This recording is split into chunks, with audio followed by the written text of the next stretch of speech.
I'm filming really early in the morning. You might be able to hear the crickets. Maybe not, I don't know. But we're gonna start now.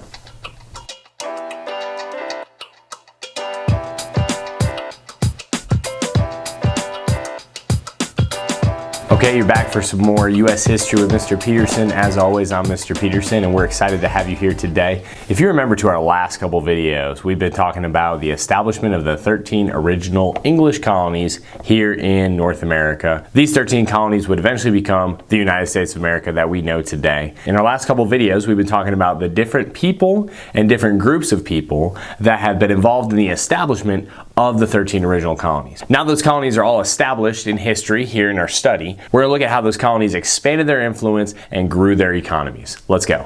Okay, so the first thing that we need to talk about here when we're talking about how these colonies grew and expanded their influence and their economies is a little thing that historians like to call the Great Migration. The Great Migration was a time where the population of the colonies grew exponentially. If you don't know math, exponentially is when it grows, not just like doubles, triple, like it's just always multiplying by larger and larger factors. The Great Migration and its exponential growth led to over 2 million colonists being in the New World in the 13 colonies by the 1770s. And you might think like, wow, that's a lot of people coming over to the New World. Well, that's not the only way that the colonies are growing. Obviously, one of the huge focuses in our earlier videos was the way that the Englishmen settled their colonies and how it was different than the other countries that were settling in the New World.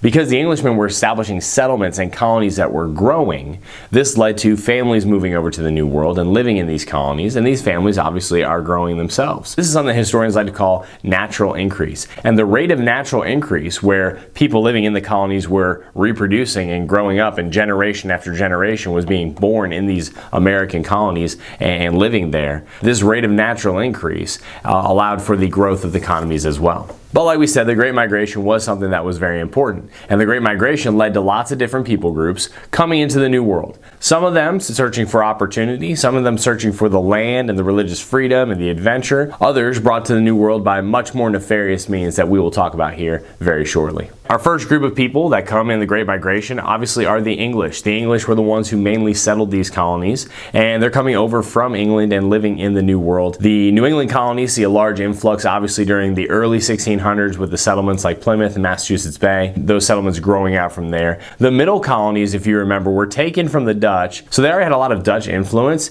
and a much larger rate of diversity than the New England colonies. However, Englishmen came to settle there because of the proprietary aspect of those colonies belonging to English noblemen. And then in the southern colonies, obviously you have your Englishmen coming in and they're setting up their plantations, and that economy is growing. We'll talk more about that here in a little bit. All right, but your English are the first significant group coming into the New World. Also, during the Great Migration, you have another group of immigrants coming from the New World, and that is the Scots and Irish. The Scots and Irish obviously have a close affiliation with the English, so they also get in on the colonizing action in the New World. Many of them settle on what we'll talk about here in a minute as the American frontier, and they're living in places close to the Appalachian Mountains, and that's your Scots and Irish. Another group of people that was significant in the early settlement of the English colonies were the Germans. The Germans were coming over, many of them going to Pennsylvania, going to Maryland, places that offered religious freedom, places that weren't like entirely ethnically English, and the Germans bring with them their culture and their traditions, and they have a huge part in the founding and expansion of some of these middle colonies as well. So we talked about the significant population increase here in the New World over the first 100 or so years. One of the largest groups that ends up coming over to the New World and to the English colonies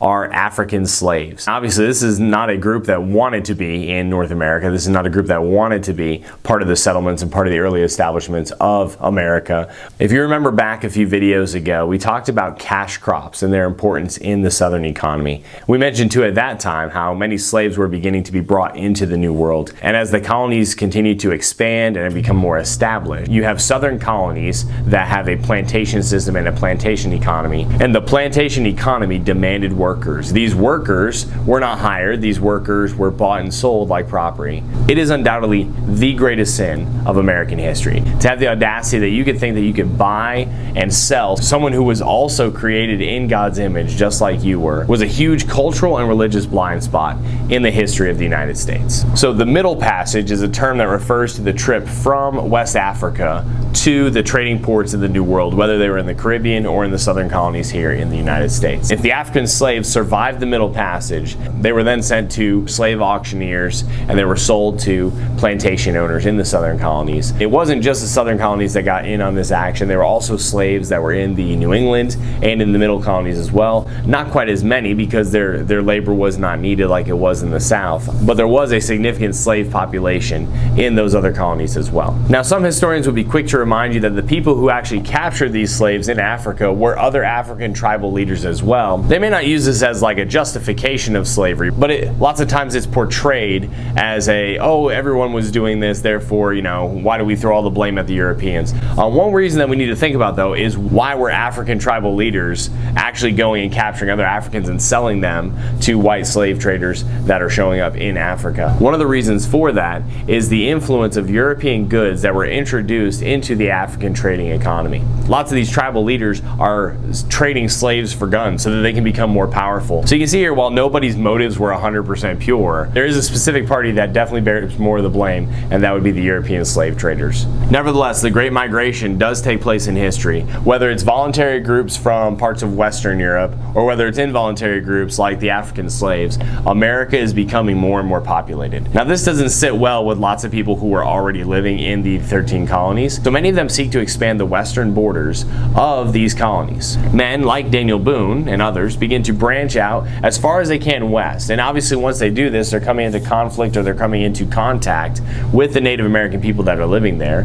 But lots of these early frontiersmen worked with the Indians, established different spots where they could settle. Many of them bought their land from the Indian tribes that inhabited it. So lots of these early settlers are just seeking a place where they can have more room to spread out and build and experience the rugged wilderness of America that many of them came to America to enjoy. This land is affectionately referred to in American history as the frontier.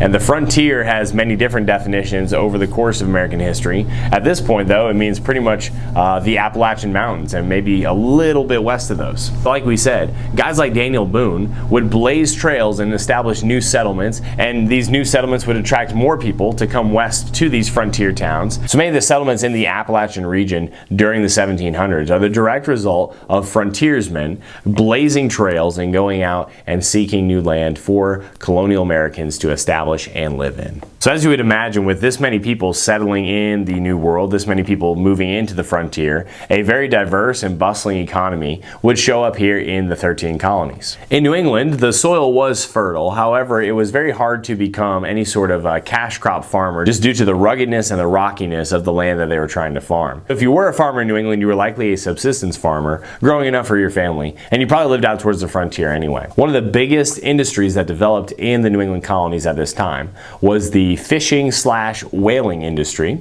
Shout out Herman Melville. You can read about a lot of this in his classic book, Moby Dick. And on top of the whaling and fishing industry, you also had a very robust colonial shipbuilding industry. In fact, colonial shipbuilding grows so much that by the time of the War for Independence, 1 in 3 British ships are actually made in the New England colonies. So the New England colonies takes on a very maritime economy. The economy of the middle colonies definitely turns towards farming for the most part. You have a few larger plantations, not like you would in the South. Many of the farmers, like we said, were subsistence farmers, but several were able to find crops such as corn, things that they could grow for profit. And then you get to the most famous economy here in the New World, and that would be the economy of the southern colonies. Land in the southern colonies was very diverse, but the original part that the Englishmen were settling was mostly what's called the Tidewater region of the southeastern parts of the United States. And what you have is the Atlantic coastal plain that allows for large, vast, flat areas near the shore. And these areas were soon filled with plantation farms seeking to grow cash crops that we've already talked about, like tobacco in Virginia, like rice, like indigo, even a little bit of corn here in the southern colonies, although not as much. We talked about how these plantations were manned by African slaves, and you had a wealthy southern economy that starts to grow, and you have some of these colonists becoming very, very rich and very wealthy and very influential here in the New World due to the plantation economy of the South. An important thing to keep in mind as colonial economies grow and develop, we have to remember the whole reason for colonies here in the New World. And in the mercantile system that dominated the day, colonies existed for the sole good and benefit of the mother country. So England is definitely a major player in this economy, and that shows up nowhere more than it does in the triangular trade system that was established here in the early part of settlement in the New World. Let's take a look at it. Basically, in the triangular trade system, you had 3 stops. All right, the first stop is England or Europe, if we're talking about other places as well. The second stop would be in West Africa, and the third stop would be the American colonies themselves. What's happening is the American colonies, and to a lesser extent, West Africa as well, is sending raw goods back to England. England's then manufacturing those goods and sending them back to the colonies, which is kind of a bum deal if you're asking me. If you have the raw goods, why don't you just like develop them? But a lot of that is because they didn't have the industry and the technology in these colonies to develop the raw goods into stuff. So I get it, but again, it's kind of a weird time in history where you're sending stuff somewhere else for them to make it and then sell it back to you. Like, it's just kind of strange. A lot of the raw goods from the American colonies would also be sent to Africa as well as ways to trade in order to get more slaves. And obviously, the largest export from West Africa to America are the human slaves aboard these ships in the Middle Passage. So this triangular trade route is happening, and you have people in all places that are benefiting from it, okay, and I use that term loosely, all right, with regard to West Africa. But for the most part, you see the people that benefit the most from it are the English. But the English aren't the only people making money off the triangular trade system. You have a large group of colonists that are becoming very wealthy, serving as the middlemen between lots of these raw goods and unfortunately lots of these slaves that are coming into America. And they're able to profit off of the sale of these items. Last thing we'll look at today is the type of government that existed in these colonies before we gained our independence from England. You'll find that the local governments in all the colonies were different from each other, but still very similar in the way that they acted. All colonies except for the out-and-out royal colonies that were directly controlled by the King of England had a governor. The governor would serve a term anywhere from 3 to 6 years. Sometimes this governor might be appointed by the King of England, but for the most part, the king allowed the democratic process to take place here in America. You can see how representative government continues to be a bedrock of early American government life. So the governors of these colonies were actually pretty powerful. They had the power to bring in the militia, which was a group of armed citizens. So the governor may have been powerful enough to order troops in and out of regions. However, the true money lied in the power of the purse, and the power of the purse was actually held by these state legislatures. So you had representative bodies that were controlling how money was being used and how money was being collected in these early colonies. Many of these colonies enacted different types of taxes. These taxes provided the funds needed for local governments. However, lots of taxes were also levied by the English government, so colonial taxes were a little bit lower than we would recognize them today. Perhaps the most diverse aspect of colonial government from colony to colony had to do with how the colonies organized their super small local governments. Whether it be townships in New England or counties down in the South, you can see how these early forms of local government still have impact in American local government today. These small divisions of local government allowed for Americans to most directly affect the immediate area that they lived in. And this really is one of the true principles of America, voting in local elections and having a say in who governs the area that you live in and who makes the decisions that impact your life the most. This becomes the foundational bedrock of American ideals, beliefs, values, and even opinions about government. Okay, so this video wasn't as exciting as some of the other ones that we've done, but as you can see, the colonies began to establish themselves and began to expand into the frontier. Their economies become more robust and more developed. Their government systems become more entrenched in their way of life. And you don't have to look too far to see some of the things that would become sticking points later on as we get to our conflict with the mother country of England in the American Revolution. We're inching closer and closer to that. I can't wait to go through it with you guys. Thanks for watching. We'll see you next time.